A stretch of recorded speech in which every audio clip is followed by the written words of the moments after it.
Shadow Slave Man Cohort reacts to future. Part 8, Lord of Shadows.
In front of him, at some distance, the corpse of the winter beast was slowly crumbling. The azure flowers were gone. The pale ice was shattering, unable to withstand its own weight anymore, and melting.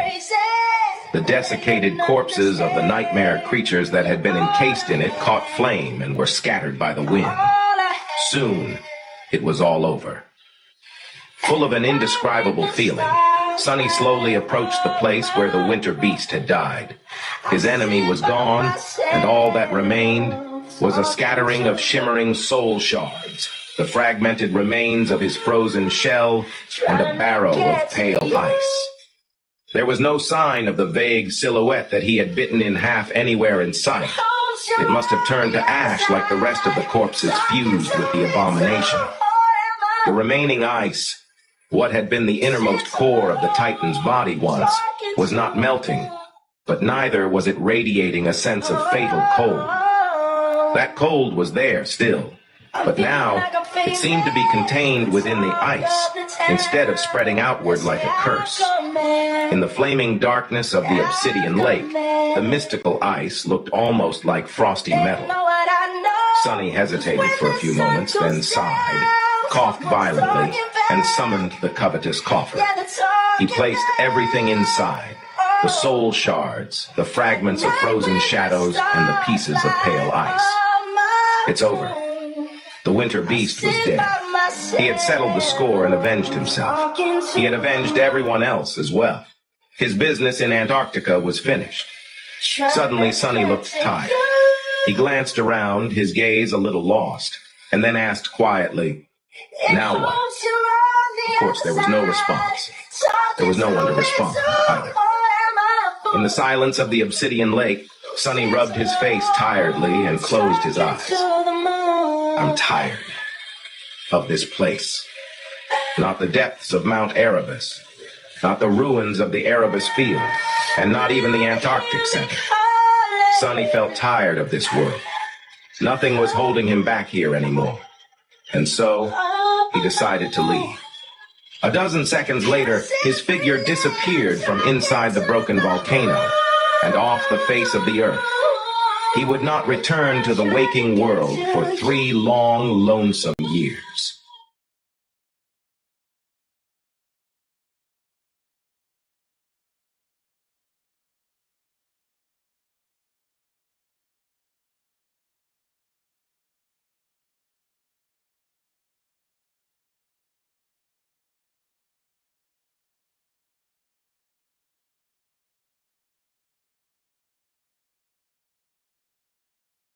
He returned to his food, while the young woman finished hers. They didn't speak again for a while, but then Sunny suddenly asked, "Are you a local here, in NQSC?" The girl looked at him in surprise. Sure? Although I'll be moving soon. My dad, he works for the government, so with everything that is going on, he is being sent to a new post. We'll be leaving in a few months." Sunny sighed. I see. Actually, I'll be leaving on a long journey soon, too. He smiled and put his chopsticks down, and then added in a strangely wishful tone, "Because I'm far away from home." Sunny remained silent for a few moments, then shook his head and stood up. "Well, anyway, thanks for the recommendation. I'll be sure to repay you when we meet again." The young woman looked at him in confusion, and as she did, a dark serpent flowed from her shadow into the young man's shadow, unnoticed. At the same time, the shadow of the young man split in two. One remained glued to him, while the other glided across the floor, hesitated for a moment, and hid in the girl's shadow, replacing the dark serpent. Sunny said a silent goodbye to the happy shadow and smiled. "Stay safe, Rain. I'll see you around." With that, he headed for the door. Startled, Rain rose from her seat and called out, "Wait! Sir? How do you know my name?" But the strange awakened was already gone. The bell hanging above the door remained silent, yet the young man was nowhere to be seen. It was as if he had never been there at all. All that remained was an empty cup of noodles and lingering felling of unexplainable familiarity, and the vivid memory of their odd first meeting. Sunny stepped out of the shadows a few hundred meters away and sighed, looking up. It was time to leave. White snow was falling slowly from the lonesome gray sky.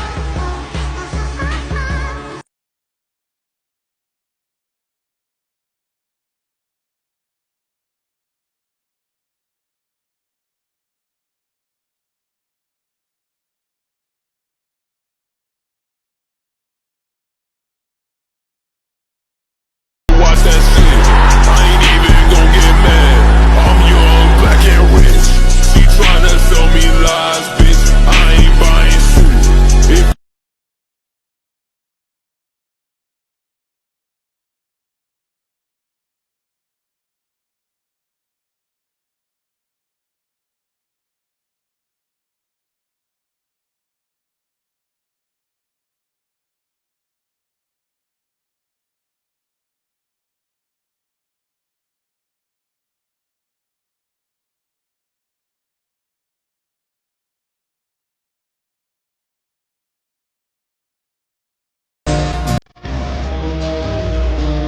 Welcome to the dream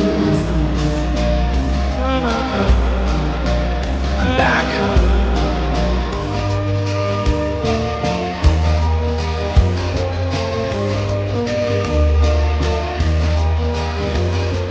No matter what happens, open your eyes. A storm is coming. Don't you dare become a hypocrite. Say it. I killed him because I wanted to survive. I killed him because it was easy. I will make a road of bones for the lucky few to reach the gateway. That is the salvation I offer to the Dark City. Just how many of them are you ready to sacrifice? Everyone in this dark city is convinced that this is hell. But to me, it's a paradise. I tried. In the beginning, I really did. Goodbye, Sunny. Go. Lost from light.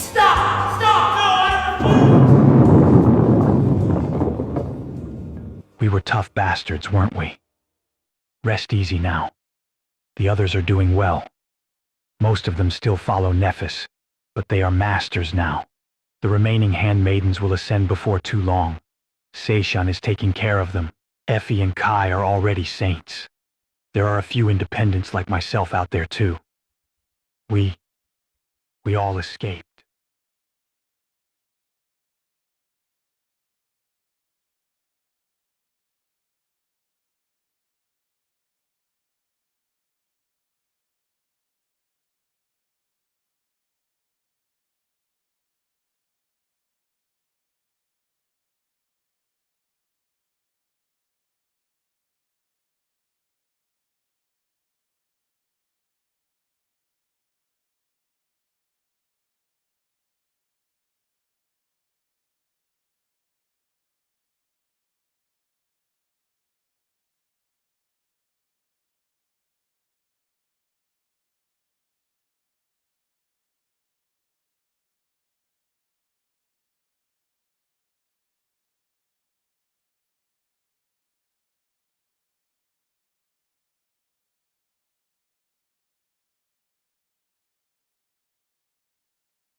Now Nephis continue on her mission to find the mysterious saint who was rumored to have made his home at the very edge of the titanic breastbone. She was thinking about, of course, the enigma known as the Lord of Shadows. There's been a lot of talk about a mysterious saint appearing in the death zone between the sword domain and the song domain. If he really exists and has been able to survive there alone for so long, Effie shuddered at the thought, then he is immensely powerful.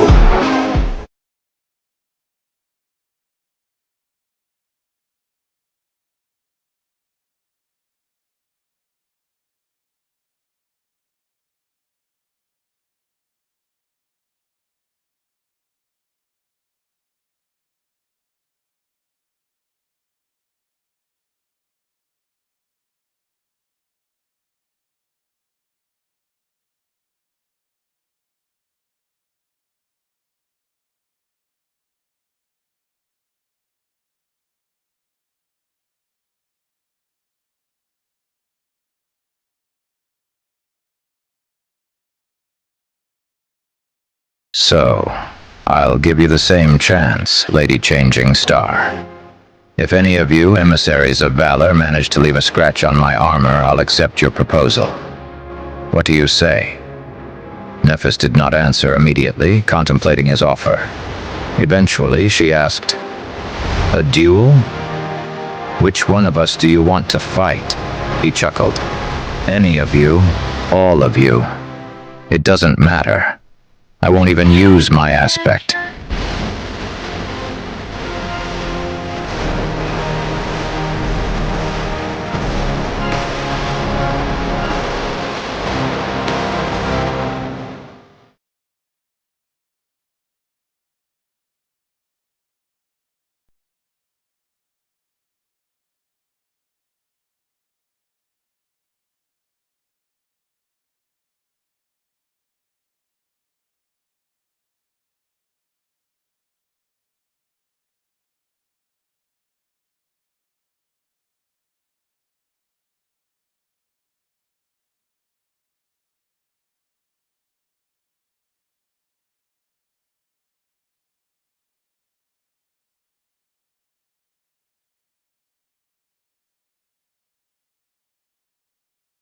Hey man, I'm not supposed to tell you this, but you're not supposed to tell me what.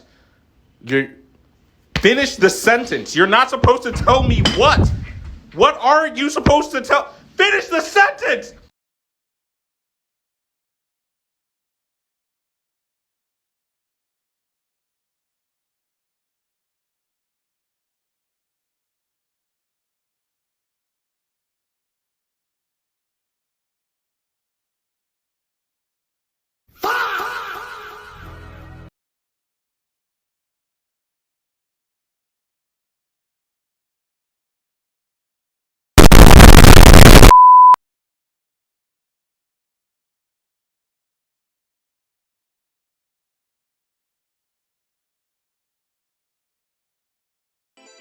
It's one of the reasons why I am saying yes. Because I can feel the nature and sincerity of your desire. Lady Nephis, what kind of desire are we talking about exactly? All kinds. I can sense it all. Especially if it's aimed at me. Bubblegum, just like bubblegum. Damn! I'm sorry.